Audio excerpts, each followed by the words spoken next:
Buenos días a todas, a todos los comunicadores y a las mujeres y hombres que viven de su trabajo, que nos escuchan desde sus casas, desde sus domicilios.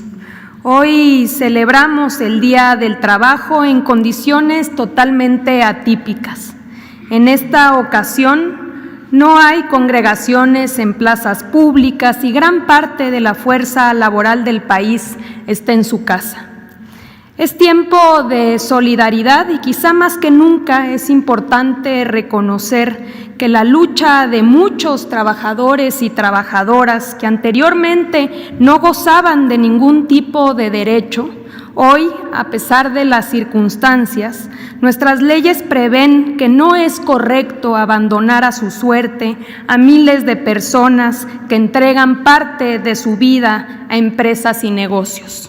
Aunque también las mismas circunstancias que atravesamos nos muestran cómo una gran parte de la población lidia con los efectos de más de 30 años de una política neoliberal que llevaron a millones de mexicanos a vivir al día, sin capacidad de ahorro y sin seguridad social. En el proyecto de transformación del país que llevamos a cabo, el trabajo dejó de ser un tema relegado, marginal, y ha vuelto a la posición central que nunca debió haber dejado. Porque cuando hablamos de trabajo, hablamos de personas. El trabajo es el generador de la riqueza, la principal fuente de ingresos de las familias mexicanas, la actividad que nos confiere identidad y mediante la cual desarrollamos una vocación. Sirva, pues, este 1 de mayo como una oportunidad para hacer un recuento de los logros hasta aquí alcanzados, pero también como un recordatorio de lo mucho que tenemos por recorrer hasta lograr que el trabajo sea una actividad que dignifique y remunere adecuadamente a todas y todos los mexicanos. En 17 meses de esta administración, se impulsó una nueva política de salarios mínimos. Este año el salario mínimo pasó de 102 a 123 pesos diarios, mientras que en la zona libre de la frontera norte llegó a los 185 pesos al día.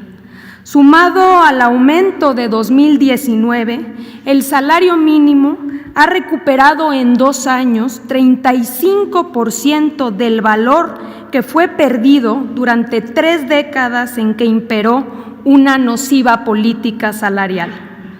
Estos aumentos han puesto en evidencia que la amenaza de la inflación no era otra cosa más que un mito.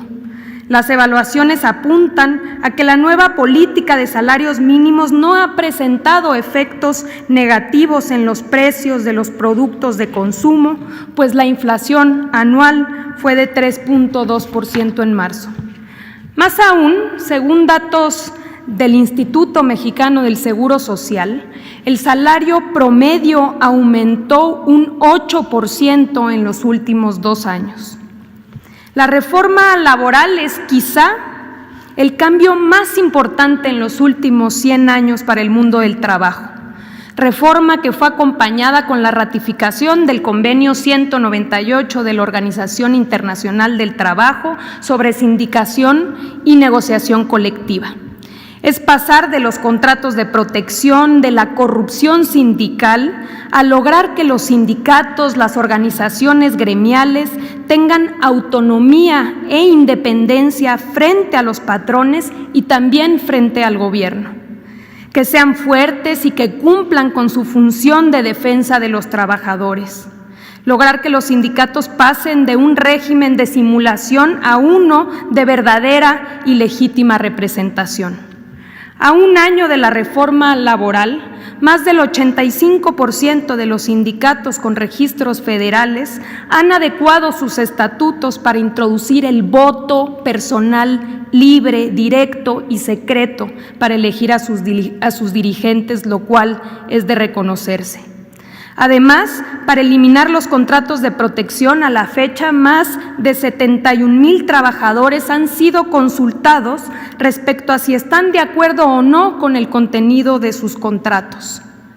Igual de relevante significa el hecho de que la democracia y el voto secreto y directo sea también una herramienta para los casi 4 millones de trabajadores al servicio del Estado. Asimismo, como parte de la implementación de la reforma, estamos consolidando de la mano de los poderes judiciales la creación de tribunales especializados en materia laboral, juicios cortos, orales, que den pie a una pronta resolución de conflictos y un auténtico acceso a la justicia. Estos tribunales, de la mano de los centros de conciliación, iniciarán a operar a partir de octubre de este año en 10 entidades federativas. De igual modo, en el Gobierno de México estamos abocados a erradicar prácticas ilegales de subcontratación que tienen por objeto evadir el cumplimiento de los derechos laborales. A diferencia de administraciones anteriores que consintieron e incluso lo promovieron, hemos conformado un grupo de trabajo como nunca antes para lograr consolidar una estrategia conjunta con la UIF, el IMSS, el SAT, la Procuraduría Fiscal y el Infonavit.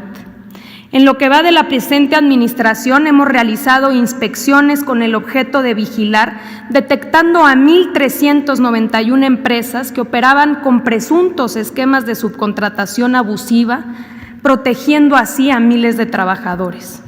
Aquí mismo, en 2 ocasiones, hemos informado y exhibido el comportamiento de estos mecanismos.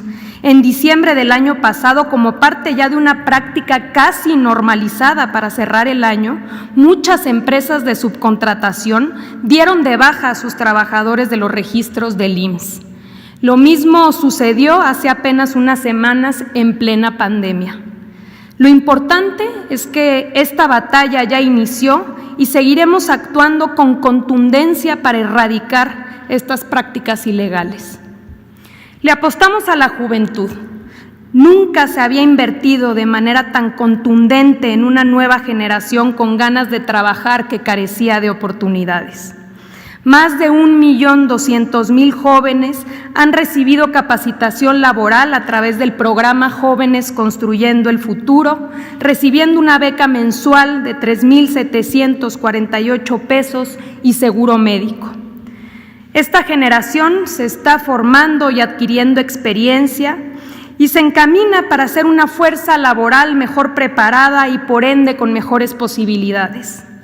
Estos no son datos fríos, detrás de cada cifra hay una historia de vida.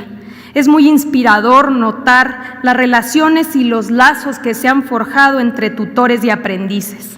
Los primeros enseñan de sus oficios y su experiencia y los segundos entregan su esfuerzo, su creatividad, fortaleciendo así a las empresas y negocios. Se está generando así comunidad. Finalmente, que sirva también este 1 de mayo para decirles a las mujeres trabajadoras que no están solas, que con la implementación del principio de proporcionalidad por razón de género en la reforma laboral, estamos impulsando cada vez más que haya mujeres en las directivas sindicales, que tenemos la convicción de que el trabajo digno comienza en el hogar y que por eso recientemente el Estado mexicano ratificó el convenio 189 de la OIT y puso en marcha el programa piloto de incorporación de las trabajadoras del hogar a la seguridad social. Comenzamos así a saldar una deuda histórica con un sector cuyos derechos habían sido de los más vulnerados. Que no podemos descansar hasta que tengamos espacios laborales libres de violencia. Y por eso, de la mano de InMujeres, desarrollamos el modelo de protocolo para prevenir, atender y erradicar la violencia laboral, para prevenir la discriminación por razón de género, así como la atención de casos de violencia, acoso, hostigamiento sexual en los centros de trabajo. Que se ha logrado reducir en casi 3% la brecha salarial entre hombres y mujeres y que vamos por más.